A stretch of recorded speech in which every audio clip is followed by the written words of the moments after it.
తెలుగు చిత్ర పరిశ్రమకు అతిపెద్ద ముప్పుగా మారిన ఐబొమ్మ పైరసీ సైట్ను బ్లాక్ చేశారు సైబర్ క్రైమ్ పోలీసులు. ఈ పైరసీ సైట్కు కీలకంగా వ్యవహరించిన ఇమంది రవిని పక్కా స్కెచ్తో అరెస్ట్ చేసిన పోలీసులు ఈరోజు ఈ కేసుకు సంబంధించి మరిన్ని కీలకమైన విషయాలు వెల్లడించారు. చిరంజీవి, నాగార్జున, దిల్ రాజు, రాజమౌళి లాంటి ప్రముఖుల సమక్షంలో కళ్ళు చెదిరే వాస్తవాలు బయటపెట్టారు సిపి సజ్జనార్. 21,000 సినిమాలు పైరసీ, 20 కోట్ల రూపాయలు, 30 బ్యాంక్ అకౌంట్లు, 50 లక్షల మంది ప్రజల డేటా. ఇది సింపుల్గా చెప్పాలంటే ఐబొమ్మ చేసిన నిర్వాకం. అయితే ఇదంతా కేవలం ఇమ్మడి రవి అనే ఒక్క వ్యక్తికి సంబంధించిన వ్యవహారం. ఈ సైటు ముసుగులో ఇంకా కొంతమంది ఉన్నారు. ఈ ఐబొమ్మ పైరసీ సైట్ వెనుక వేల కోట్ల రూపాయల చీకటి వ్యాపారం నడిచింది. కరోనా టైంలో పుట్టిన ఈ పైరసీ సైట్ కేవలం ఈ 6 ఏళ్లలో చేసిన విధ్వంసం ఇది. ఫ్రాన్స్ నుంచి హైదరాబాద్ వచ్చిన ఐబొమ్మ రవిని పక్కా స్కెచ్తో పోలీసులు అదుపులోకి తీసుకున్నారు. అతడి వద్ద నుంచి లెక్కలేనన్ని హార్డ్ డిస్కులు స్వాధీనం చేసుకున్నారు. పలు ల్యాప్టాప్లతో పాటు 3 కోట్ల రూపాయలు సీజ్ చేశారు. చాలా అంటే చాలా నష్టం జరిగింది. సో ఆయన దగ్గర నుంచి మనము 3 కోట్ల రూపాయలు సీజ్ చేయడం జరిగింది. 3 mobile phones, laptops, CPUs, HDDs, pen drives, passbooks, almost ఆయన దగ్గర 35 బ్యాంక్ అకౌంట్స్ ఉన్నామని చెప్పి తెలిసింది. దానిపైన కూడా మనము ఆ బ్యాంక్స్ కూడా రాయడం జరుగుతుంది. ఏమేమి ట్రాన్సాక్షన్ ఎక్కడ ఉన్నామని చెప్పి. ఈ మొత్తం వ్యవహారానికి బీజం 3 నెలల కిందట పడింది. సివి ఆనంద్ సిపిగా ఉన్న టైంలో ఇండియాలోని అతిపెద్ద పైరసీ నెట్వర్క్ను ఛేదించారు. తమిళనాడు, బీహార్తో పాటు హైదరాబాద్లో జరిగిన సోదాల్లో 10 మంది నిందితుల్ని అరెస్ట్ చేశారు. వీళ్లలో కీలకమైన వ్యక్తి సిరిల్ ఇన్ఫాంట్ రాజు. ప్రతి రాష్ట్రంలో కొంతమంది ఏజెంట్లను నియమించుకున్న సిరిల్ వాళ్ల ద్వారా సినిమాలు పైరసీ చేయించి వాళ్లకు డబ్బులిస్తాడు. సిరిల్కు చెందిన హైదరాబాద్ ఏజెంట్ పేరు జానా కిరణ్ కుమార్. హైదరాబాద్ కేంద్రంగా పైరసీ చేయడం ఇతడి పని. సినిమా క్రేజ్ను బట్టి ఒక్కో పైరసీ సినిమాకు ఇతడు $150 నుంచి $500 వరకు అందుకుంటాడు. ఇలా దేశవ్యాప్తంగా సిరిల్కు ఏజెంట్స్ ఉన్నారు. నేపాల్ నుంచి కూడా ఇతడికి సినిమాలు పంపిస్తూ ఉంటారు. ఈ కేసును ఛేదించిన టైంలోనే ఐబొమ్మ నుంచి పోలీసులకు ఛాలెంజ్ ఎదురైంది. దమ్ముంటే తనను పట్టుకోండంటూ ఛాలెంజ్ విసిరింది. అప్పటి నుంచి ఈ కేసును మరింత ప్రతిష్టాత్మకంగా తీసుకున్నారు CP Sajjanar. First piracy it self is illegal.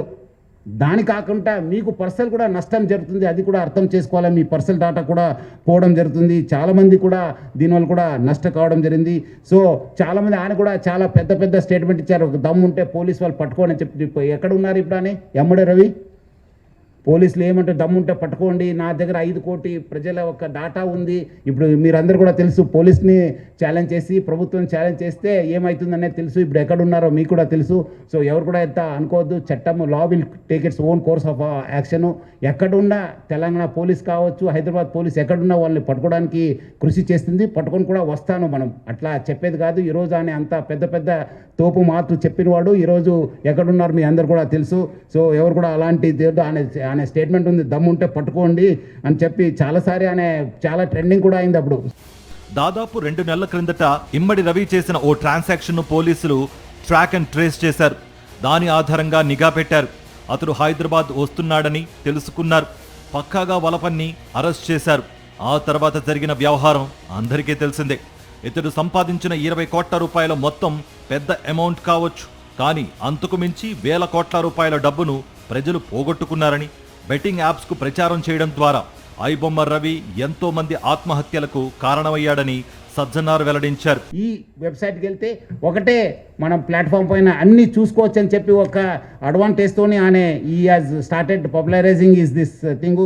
మొత్తం ఈ వాట్సాప్ ఫార్వర్డ్స్, సోషల్ మీడియాలో ఈ ఐబొమ్మ అనే ఒక వెబ్సైట్ని ఆయన బాగా ప్రమోట్ చేయడం జరిగింది.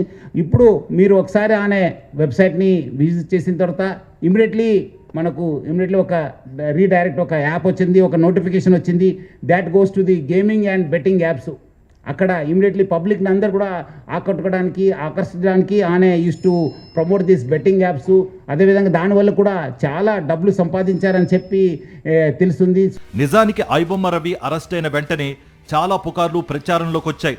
రవి అనే వ్యక్తి తన భార్య నుంచి విడిపోయాడు. ఆమెతో విడాకులు తీసుకోవడం కోసం హైదరాబాద్ వచ్చాడని, అదే విషయాన్ని అతడి భార్య పోలీసులకు సమాచారం అందించిందని, అలా ఐబొమ్మ రవికి అతడి భార్య బొమ్మ చూపించిందనే ప్రచారం కూడా జరిగింది. దీన్ని ఖండించారు సజ్జనార్. చాలా మంది రకరకాల ఇన్ఫర్మేషన్ చెప్పి వాళ్ళ దగ్గర నుంచి వచ్చిందా ఇన్ఫర్మేషన్ వీళ్ళ దగ్గర వచ్చిందంటే అదంతా రూమర్స్. ఎవరు కూడా అలాంటి లేదు. Police has its own information network. ఎవరో చెప్పాల్సిన పరిస్థితి మనకు లేదు. మనకు we our own network. Hyderabad police చాలా దశాబ్దాల నుంచి ఇక్కడ ఒక మంచి ఇన్ఫర్మేషన్ సిస్టమ్ ఉంది. దాని ద్వారానే పట్టుకోవడం జరిగింది. కానీ ఎవరో మీరు చాలా పేపర్స్లో రకరకాల నేను ఈ ఊరు నుంచి వచ్చిన తర్వాత చూశాను, మీరు ఎవరో వాళ్ళ ఇన్ఫర్మేషన్ ఇచ్చారు సార్ అక్కడ అందుకు వెళ్ళారని చెప్పేది అంతా అబద్ధము. ఎవరు లేదు. మనం we our own network, we our own system. Through that system only we have apprehended him. కలుషిత ఆహారం, నకిలీ విత్తనాలు, డూప్లికేట్ వస్తువులు ఎలాగో పైరసీ చిత్రాలు కూడా అంతే. ప్రజల్ని, సమాజాన్ని నాశనం చేస్తాయి. ప్రస్తుతం ఈ కేసుకు సంబంధించి ఐబొమ్మ రవితో పాటు మరో 3 పోలీసులు అదుపులోకి తీసుకున్నారు. ఐపీ చట్టం, కాపీరైట్ చట్టం కింద కేసులు నమోదు చేశారు. 2 వారాల పాటు రిమాండ్లో ఉన్న రవిని కస్టడీలోకి తీసుకున్న తర్వాత మరిన్ని ఆశ్చర్యకర విషయాలు వెలుగులోకి వస్తాయి. మీకు ప్రహ్లాద్ కుమార్ తెలుసా? మధ్యలో ఇతడెవడని ఆలోచిస్తున్నారా? ఐబొమ్మ రవి మారు పేరు ప్రహ్లాద్ కుమార్. ఈ పేరు మీద అతను ఏకంగా పాన్ కార్డ్, డ్రైవింగ్ లైసెన్స్ కూడా పొందాడు. ఇంతకీ ఇంత పెద్ద పైరసీ నెట్వర్క్ను ఇతడు ఎలా నడపగలిగాడు? 20 కోట్లు ఎలా సంపాదించాడు? ప్రజలకు ఉచితంగా సినిమాలు చూపించేవాడికి ఇన్ని కోట్ల రూపాయల సంపాదన ఎలా సాధ్యమైంది? ఐబొమ్మ రవి అలియాస్ ప్రహ్లాద్ కుమార్ విశాఖపట్నంకు చెందిన ఈ వ్యక్తి ఇప్పుడు తెలుగు రాష్ట్రాల్లో హాట్ టాపిక్ అయ్యాడు. కరేబియన్ దీవుల్లో ఓ దేశం పౌరసత్వం తీసుకుని టాలీవుడ్ కు చెమట్లు పట్టించాడు. అమెరికా, నెదర్లాండ్ లాంటి దేశాల్లో సర్వర్లు మెయింటైన్ చేస్తూ లక్షల మంది భారతీయుల డేటాను తస్కరించాడు. ఇతడి మొత్తం నెట్వర్క్ కు ఆధారం టెలిగ్రామ్ యాప్. ఇప్పుడు ఆయన అక్కడ మహారాష్ట్రలో డ్రైవింగ్ లైసెన్స్ తీసుకున్నారు. ప్రహ్లాద్ కుమార్ వెల్లెల్లా అని చెప్పి ఆ పేరుతోనే ఆయన ఎస్ టేకన్ డ్రైవింగ్ లైసెన్సు. అదేవిధంగా పాన్ కార్డు కూడా అదే పేరుతోని తీసుకోవడం జరిగింది. ప్రహ్లాద్ కుమార్ వెల్లెల్లా, సన్ ఆఫ్ నరసింహ వెల్లెల్లా అని చెప్పి కూడా ఆయన ఈ ఒక లైసెన్సెస్, పాన్ కార్డ్స్ కూడా తీసుకోవడం జరిగింది. Saint Kitts and navies country ఒక సిటిజన్షిప్ కూడా తీసుకున్నారని. కెరీబియన్ ఐలాండ్స్లో ఉన్న ఈ ఒక కంట్రీని ఆయన తీసుకున్నారు. అక్కడ ఫ్రాన్స్లో ఉంటూ మొత్తము Netherlands, Switzerland, USA, Thailand, France, దుబాయ్లో బాగా తిరిగేవాళ్ళు. సో మొత్తం ఆయన ఈ ఒక వెబ్సైట్ డెవలప్మెంట్లో, డిజైనింగ్లో, హోస్టింగ్లో చాలా అంటే చాలా ఎక్స్పర్ట్. 2019 నుంచి ఈ ఒక ఐబొమ్మ వెబ్సైట్ని స్టార్ట్ చేసి మొత్తం అనే సర్వర్స్ అంతా అమెరికా, స్విట్జర్లాండ్స్లో పెట్టడం జరుగుతుంది, నెదర్లాండ్స్లో పెట్టడం జరుగుతుంది. మొత్తం అనే 110 డొమైన్స్ని ఆయన పర్చేస్ చేశారు. ఒక్క డొమైన్ను మనం బ్లాక్ చేస్తే నెక్స్ట్ ఇంకోటి డొమైన్ ఓపెన్ చేసేది.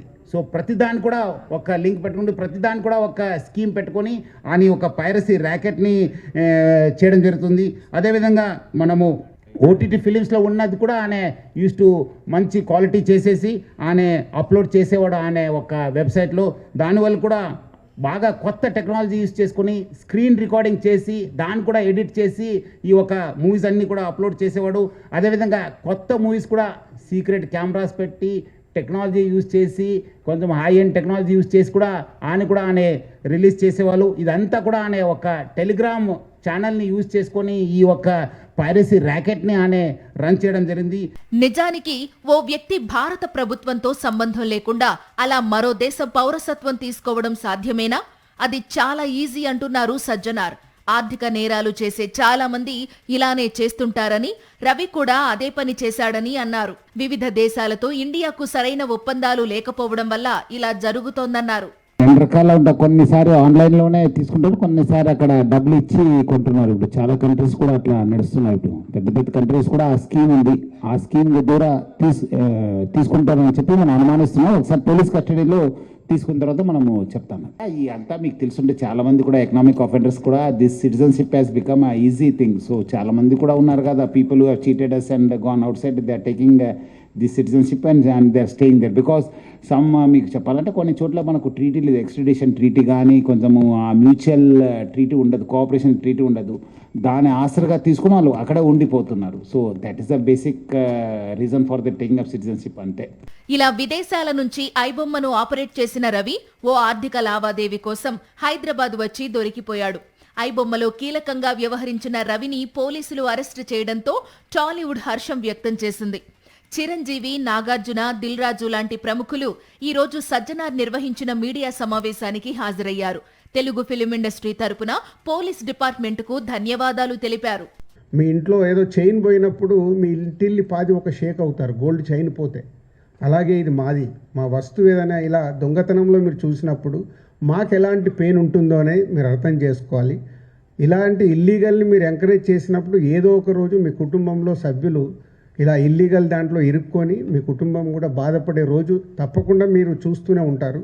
దయచేసి ఇలాంటి ఇల్లీగల్ వెబ్సైట్స్ని కానీ ఇలా అనఫీషియల్గా సినిమాల్ని చూడడం కానీ మానేసి, మీకు ఎలాగో మేమే ప్రొవైడ్ చేస్తున్నాం 4 వారాల్లో 5 వారాల్లో ఓటీటీలో చూసేలాగా.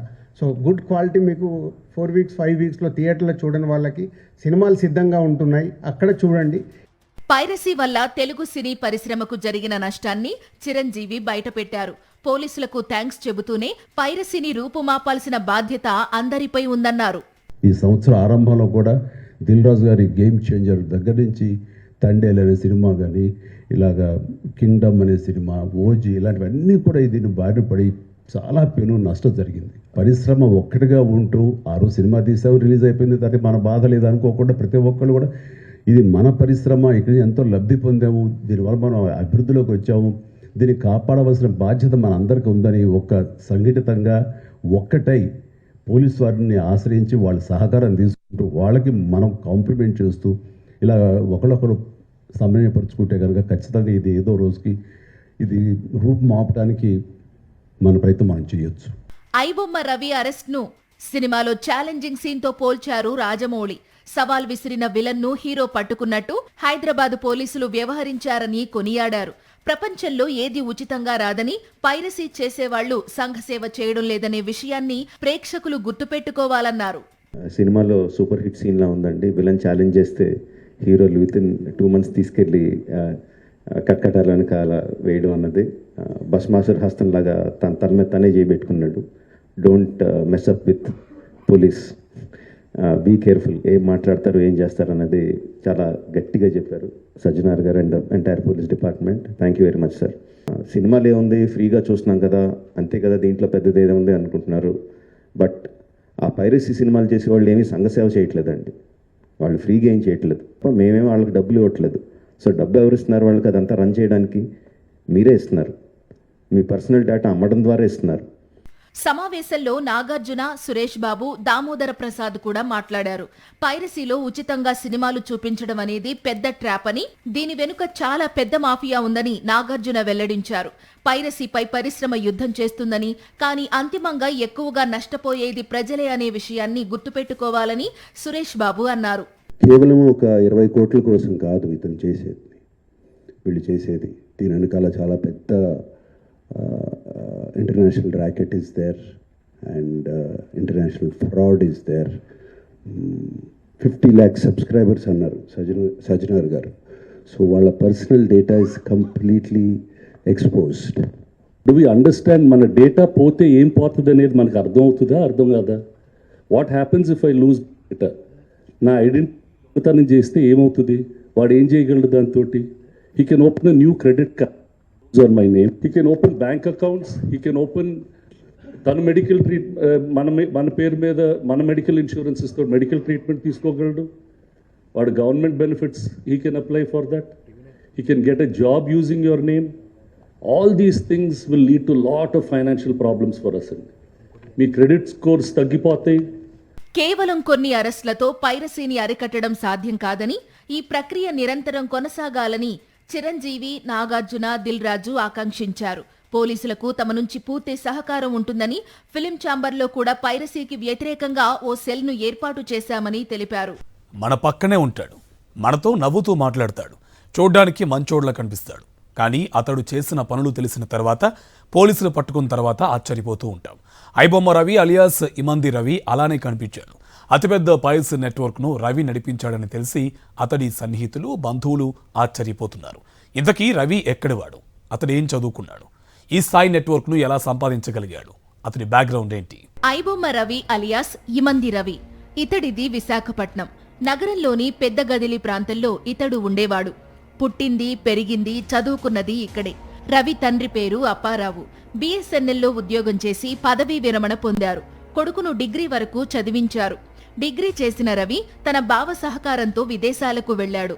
అక్కడే అతడు సినిమాల్ని పైరసీ చెయ్యాలని నిర్ణయించుకున్నాడు. ప్రారంభంలో 2-3 సినిమాలు అప్లోడ్ చేశాడు. ఎవ్వరూ తనను పట్టుకోలేకపోయారని గ్రహించాడు. దీంతో పైరసీని ఫుల్ టైం జాబ్గా పెట్టుకున్నాడు. కరోనా టైంలో ఐబొమ్మను స్థాపించాడు. టెలిగ్రామ్ యాప్ ద్వారా నెట్వర్క్ డెవలప్ చేసుకున్నాడు. తనకు సినిమాలు పంపించే ఏజెంట్లకు డాలర్లలో చెల్లించేవాడు. లో క్వాలిటీలో రికార్డ్ చేసిన సినిమాల్ని హై క్వాలిటీలోకి మార్చే టెక్నాలజీ కూడా ఇతడి దగ్గరుంది. అలా ఫ్రాన్స్, కరేబియన్ దీవులు, అమెరికాలో సంచరిస్తూ సినిమాల్ని అప్లోడ్ చేసేవాడు. 110 డొమైన్లు కొనుగోలు చేయడంతో పాటు నెదర్లాండ్స్ లాంటి దేశాల్లో సర్వర్లను వినియోగించి ఈ పనులు చేసేవాడు. కొడుకు రవి గురించి అతడి తండ్రి అప్పారావు మరిన్ని వివరాలు వెల్లడించారు. కొడుకు విదేశాల్లో ఉద్యోగం చేస్తున్నాడని అనుకున్నానని, ఇలాంటి పైరసీ పనులు చేస్తున్నట్టు తనకు తెలియదని ఆయన చెప్పారు. కొడుకు ఎప్పుడూ తనకు డబ్బు ఇవ్వలేదని, వాడి డబ్బుపై తను ఆధారపడనని, తనకు పెన్షన్ వస్తోందని అన్నారాయన. నాకేం తెలియదు. ఏదో ఆడు పట్ట కోసం ఆడు పని చేసుకుంటున్నాడు, బతుకుతున్నాడు. ఆడిని ₹1 నేను ఎప్పుడు అడగలేదు, నాకు ₹1 ఆడు ఎప్పుడు ఇవ్వలేదు. కాకపోతే నాకు భగవంతుడి దయ లేదు, పెన్షన్ డబ్బులు వస్తున్నాయి. నేను అలాగా బతుకుతున్నాను, మందులు అవి కొనుక్కొని. వైజాగ్లో ఉన్నప్పుడే పెళ్లి చేసుకున్నాడు రవి. ప్రేమించిన అమ్మాయినే పెళ్లాడాడు. పెళ్లి తర్వాత చాలా రోజులు పెద్ద గదిలోని తన నివాసంలోనే కాపురం పెట్టాడు. అయితే ఆ తరువాత భార్యాభర్తల మధ్య విభేదాలు తలెత్తాయి. దీంతో కుటుంబాన్ని వదిలేసి విదేశాలకు వెళ్లిపోయాడు రవి. 5 నెలల కిందటే వీళ్లకు విడాకులు కూడా మంజూరయ్యాయి. మన శక్తి వరకు మనం చదివించాం సార్, పిల్లల్ని డిగ్రీ వరకు చదివించానండి. ఆడికి నచ్చిన పిల్లనే చేసాం. ఆ పలానా పిల్ల నాకు నచ్చింది అంటే మేమందరం, మా కుటుంబ సభ్యులు, మా మావయ్య, మా మేనత్త, మా అన్నయ్య, మా వదిన, ఇలాగ మా ఊళ్ళందరినీ తీసుకుని వెళ్ళి అన్ని మాట్లాడుకోవడం, నిశ్చితార్థానికి వెళ్ళాము. తర్వాత పెళ్ళికి ముహూర్తం ఆలే పెట్టేశారు. సడన్గా చేస్తే చేతితో డబ్బులే లేవు. అలాంటి పని చేశాడు. తన కొడుక్కి కళ్ళు నెత్తికెక్కాయంటున్నారు అప్పారావు. ప్రభుత్వానికి, పోలీసులకు ఛాలెంజ్ విసరడం రవి చేసిన పెద్ద తప్పు అంటున్నారు. రవి చేసింది ముమ్మాటికి తప్పేనని, అలాంటి పనుల్ని తాను సమర్థించనని అన్నారు. ప్రభుత్వాన్ని సలహా వ్యతిరేకించేంత మగవాడు ఎవరు ఉన్నారటి? కళ్ళు ఇక్కడికి వచ్చకూడదు. ఎప్పుడు కూడా మన పద్ధతి ఏంటో, మన స్థాయి ఏంటో తెలుసుకొని మనం బతకాలి. ఆడు చేసింది తప్పు పని. అది కాకుండా చట్టంతో ఛాలెంజ్ చేయడం ఏంటి? అది తప్పు కదా.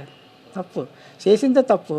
మరి అప్పుడైనా అలాగ అన్నప్పుడైనా నన్ను కనిపెట్టారు, వీళ్ళు చట్టం, పోలీసులు కనిపెట్టారు, అమ్మబాబు ఇక ఇలాంటివి చేయకూడదని మానేయాల. పోలీసులకు సవాల్ చేసిన రవి ఊచలు లెక్కబెడుతున్నాడు. త్వరలోనే అతన్ని ఈడీ, సిబిఐ కూడా విచారించే అవకాశం ఉంది. ఇంత నెట్వర్క్ నడిపించడానికి, ఇవన్నీ చేయడానికి రవికి డబ్బు ఎలా వచ్చింది? సరిగ్గా ఇక్కడే అతన్ని బెట్టింగ్ యాప్స్ ఆకర్షించాయి. తన సైట్లోకి వచ్చే వ్యక్తుల వ్యక్తిగత సమాచారాన్ని సేకరించేవాడు రవి. ఆ సమాచారాన్ని చైనా, దుబాయ్, అమెరికా దేశాలకు చెందిన పలు బెట్టింగ్ యాప్స్కు అమ్ముకునేవాడు. వీటితో పాటు సదరు యాప్స్కు తన ఐబొమ్మ సైట్లో ప్రచారం కూడా చేశాడు. తద్వారా కోట్ల రూపాయలు ఆర్జించాడు. అలా రవి చేసిన పనికి తెలుగు రాష్ట్రాల్లో చాలా మంది తన ఆస్తులు పోగొట్టుకున్నారు. ఎంతో మంది ఆత్మహత్యలు చేసుకున్నారు. ఎన్నో కుటుంబాల్లో విషాదం నింపాయి బెట్టింగ్ యాప్స్. తెలుగు రాష్ట్రాల్లో ఎన్నో కుటుంబాల్లో విషాదం నింపిన బెట్టింగ్ యాప్స్కు సినిమా పైరసీకి తెర వెనుక చాలా కనెక్షన్ ఉంది. సినిమాల్ని పైరసీ చేసే వెబ్సైట్స్ ద్వారా ప్రజల వ్యక్తిగత సమాచారాన్ని సేకరిస్తారు సైబర్ నేరగాళ్లు. ఐబొమ్మ లాంటి పైరసీ వెబ్సైట్స్లో ఉచితంగా సినిమా చూడొచ్చని ఆశపడి చాలా మంది క్లిక్ చేస్తుంటారు. అలా చేసిన ఒక్క క్లిక్తో మన వ్యక్తిగత సమాచారం సైబర్ నేరగాళ్ల చేతికి వెళుతుంది. ఇక ఆ తరువాత ఏం జరుగుతుందో మీరు ఊహించలేరు. మొత్తం ఆయన దగ్గర ఇప్పుడున్న డాటా దాదాపు 50 లక్షల మంది సబ్స్క్రైబర్స్ డాటా ఆయన దగ్గర ఉంది. అంటే మీకు తెలుసుంటుంది, డాటా ఈజ్ పవర్ఫుల్. ఈ ఒక్క ఆధునిక యుగంలో, మోడర్న్ టెక్నాలజీలో డాటా ఈజ్ పవర్ఫుల్. ఎవరి దగ్గర డాటా ఉంటుంది వాళ్ళు చాలా పవర్ఫుల్ ఉంటారు. ఆ డాటా ఆయన కలెక్ట్ చేయడంతో ఆయన అన్నీ కూడా సైబర్ క్రైమ్స్కి లేదంటే ఏదో ఒక క్రైమ్కి అది గురి అయ్యే అవకాశం ఎక్కువ ఉంది. ఎందుకంటే piracy it self is illegal. ఎందుకంటే పైరసీ అనేది ఇల్లీగల్. ఎవరు కూడా ఈ పైరసీ మూవీస్ ప్రమోట్ చేయడం కానీ చూడడం కానీ కూడా ఇల్లీగల్. సో చాలామంది ఏదో రకరకాలు అనుకుంటారు, ఏదో మనం చూస్తున్నాను కాదని చెప్పి. బట్ లేదు, వెనక ఒక పెద్ద ర్యాకెట్ ఉందని చెప్పి ప్రజలందరూ కూడా అర్థం చేసుకోవాలి. ఈ అన్నీ కూడా మీ డాటా అంతా డార్క్ వెబ్లో లేదంటే ఏదో ఒక వెబ్లో మీకు అవైలబుల్ ఉంటున్నావు. అది సైబర్ క్రిమినల్స్ వాళ్ళు వాడుకోవచ్చు, లేదంటే ఎకనామిక్ ఆఫెండర్స్ యూజ్ చేసుకోవచ్చు, లేదంటే వేరే క్రిమినల్స్ కూడా మీకు ట్రాప్ చేసే అవకాశం ఉందని చెప్పి ప్రజలందరూ కూడా అర్థం చేసుకోవాలి. సోషల్ మీడియా సెలబ్రిటీల్లో కొంతమంది తెలిసి మరికొంతమంది తెలియక బెట్టింగ్ యాప్స్ ప్రమోట్ చేశారు. ఏపీకే ఫైళ్లను షేర్ చేశారు. ఇలా డౌన్లోడ్ చేయడం ఆలస్యం. అలా మన డేటా సైబర్ నేరగాళ్ల చేతిలోకి వెళ్లిపోతుంది. పైకి కనిపించని అతిపెద్ద మాఫియాగా మారింది ఈ సైబర్ క్రైమ్. దీనంతటికీ కారణం డేటా దొంగతనం. పైరసీ సైట్లలో సినిమాపై క్లిక్ చేయడం ద్వారా మన వ్యక్తిగత సమాచారాన్ని మనమే దొంగలకు అందిస్తున్నాం. ఆ తరువాత సైబర్ మోసాల బారిన పడుతున్నాం. అన్ని కూడా ఆయన ఉన్న డాటాని అందరూ కూడా ఆయన వాడుకోవడం అనేది చాలా అంటే పబ్లిక్కి చాలా నష్టం జరిగింది. ఈరోజు ఆయన ఏదో ఒక ఫ్యూ క్రోర్స్ చేసి ఉంటారు, కానీ thousands of crores has been lost of public. దీనివల్ల చాలా వేల కోటిలో నష్టం కావడం జరిగింది. చాలామంది సైబర్ క్రైమ్స్ గురి కావడం జరిగింది. చాలామంది సూసైడ్ చేసుకున్నారు. చాలామంది ఫ్యామిలీస్లో ఇది ఒక చాలా బాధ కలిగించావు ఈ బెట్టింగ్ యాప్స్. దాన్ని ఆయన ప్రమోట్ చేయడం జరిగింది. 1win అండ్ 1xBet ఈ ఆన్లైన్ బెట్టింగ్ యాప్స్ని బాగా ప్రమోట్ చేశారు. ఈ పాపప్స్ ద్వారా రీడైరెక్ట్ ద్వారా use those betting apps for these public అంతా చీట్ చేయడానికి ఆయన యూజ్ చేసుకోవడం జరిగింది. సో అదేవిధంగా పబ్లిక్ కూడా ఇన్స్టిగేట్ చేశారు. ఆయన ఏపీకి ఫైల్స్ని మీరందరూ కూడా డౌన్లోడ్ చేసుకోవాలి అని చెప్పి ఇన్స్టిగేట్ చేయడంతో చాలామంది కూడా ఈ ఏపీకే ఫైల్స్ డాటా చేసి వాళ్ళ పర్సనల్ డాటా కూడా వాళ్ళు షేర్ చేయడం జరిగింది. చాలామంది డిజిటల్ అరెస్ట్కి గురి కావడం జరిగింది. చాలామంది ఓటీపీ ఫ్రాడ్స్కి గురి కావడం జరిగింది. చాలామంది బ్లాక్మెయిల్ జరిగింది. చాలామంది కూడా ఇన్వెస్ట్మెంట్ ఫ్రాడ్స్, సైబర్ క్రైమ్స్లు కూడా బలి కావడం జరిగింది. సో పబ్లిక్ అర్థం చేసుకోవాలి. ఈరోజు ఏదో మనము ఫిలిం చూస్తాను అనుకోవడానికి లేదు. దాని వెనుక కూడా ఒక డార్క్ ఫేస్ ఉందని చెప్పి తెలుసుకోవాలి. వ్యక్తిగత సమాచారం విషయంలో చాలా మందికి ఓ పెద్ద అపోహ ఉంది. మన పేరు తెలిస్తే ఏమవుతుంది, మన ఫోన్ నెంబర్ తెలిస్తే ఏమవుతుంది అనే నిర్లక్ష్యం చాలా మందిలో ఉంది. కానీ సైబర్ నేరగాళ్లకు ఇవి చాలు. అక్కడి నుంచి మన సమాచారం మొత్తం బయటకు తీస్తారు. ఏదో ఒక రోజు డిజిటల్ అరెస్ట్ అంటూ ఫోన్ చేస్తారు. సింపుల్ థింగ్, మీ పేరు, మీ ఫోన్ నెంబరు ఆర్ మీ పేరు, మీ ఆధార్ కార్డ్ నెంబరు ఆర్ మీ పేరు ఆర్ మీ ఈమెయిల్ ఐడి, ఈ మాత్రం ఇన్ఫర్మేషన్ ఉంటే చాలండి సైబర్ క్రైమ్ కమిట్ చేయడానికి. అంటే అది ఒక రకం కాదు, అది కొన్ని వందల వేల రకాలుగా వాళ్ళు మీ ఇన్ఫర్మేషన్ని క్రిమినల్స్కి అమ్ముతున్నారు.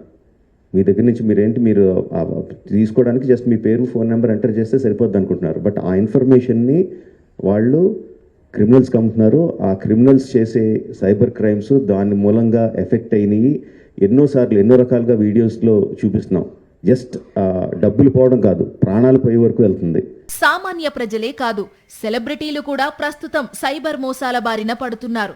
మొన్నటికి మొన్న చిరంజీవి, నాగార్జున ఫేక్ అకౌంట్లతో ఎంత రచ్చ జరిగిందో మనందరం చూసాం. హీరోయిన్ల సంగతి సరే, అంతెందుకు స్వయంగా నాగార్జున ఇంట్లో ఇలాంటి ఓ ఘటన జరిగింది. ఐ రిమెంబర్ మా ఇంట్లో కూడా, మా ఫ్యామిలీలో కూడా just about 6 months back, 7 months back ఇదే జరిగింది. ఆల్మోస్ట్ ఇంట్లో ఫ్యామిలీ మెంబర్ని ఒక డిజిటల్ అరెస్ట్లో ఆల్మోస్ట్ 2 days పెట్టారు. ఒక ఆర్గనైజేషన్ ఇస్ డన్ సో, వాళ్ళు ట్రాక్ చేస్తారు, వీక్నెస్ చూసుకుంటారు, ఎలా పట్టుకోవాలి, వీళ్ళని ఎలా చేయాలి అని చేసి, and they have all the details, credit card account details, everything. And కేవలం మనం తెలియకుండా ఏదో ఒక వెబ్సైట్ ఏదో దొరికింది, ఇది ఇంట్రెస్టింగ్గా ఉందని చెప్పి వెళతాం. ఇది సినిమాలు చూపించడం అనేది it is a big trap. ఇంట్లో అప్పుడు మా family member had to approach the police.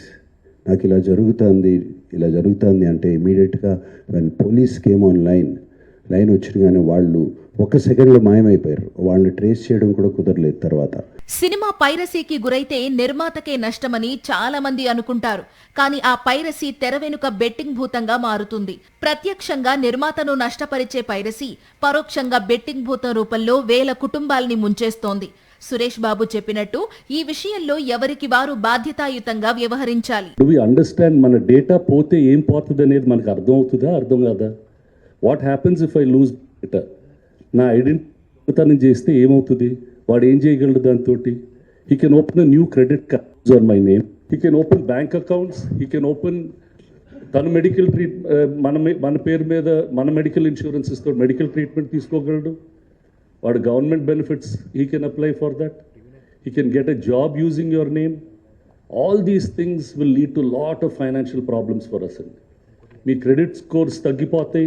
ఒకప్పుడు లక్కీ డిప్ కూపన్ అంటూ షాపింగ్ మాల్స్ లో సమాచారాన్ని దొంగిలించేవారు. కానీ ఇప్పుడు పైరసీ సైట్ల ద్వారా సమస్త సమాచారాన్ని దొంగిలిస్తున్నారు. ఒక్క ఐబొమ్మ రవి దగ్గరే 50 లక్షల మంది డేటా ఉందంటే మిగతా సైబర్ నేరగాళ్ల దగ్గర ఎంత మొత్తంలో ప్రజల డేటా ఉందో ఈజీగా ఊహించుకోవచ్చు. Nothing is free in this world.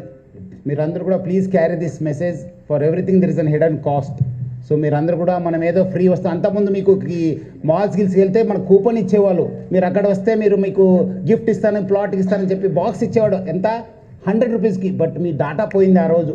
అక్కడి నుంచి స్టార్ట్ అయిన డాటా థెఫ్ట్ ఈరోజు డిజిటల్ వరల్డ్కి వచ్చేసింది. Nothing is free. సో మీరందరూ కూడా జాగ్రత్తగా మీ డాటాని షేర్ చేసుకోవడం చెప్పి ప్రజలందరూ కూడా కోరుతున్నాను.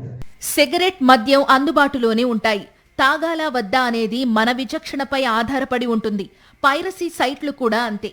ఒక్క క్లిక్ దూరంలో ఇవన్నీ మనల్ని ఊరిస్తాయి. క్లిక్ చేశామా అంతే సంగతులు. మన వ్యక్తిగత సమాచారం మొత్తం సైబర్ నేరగాళ్ల చేతిలోకి వెళ్లిపోతుంది.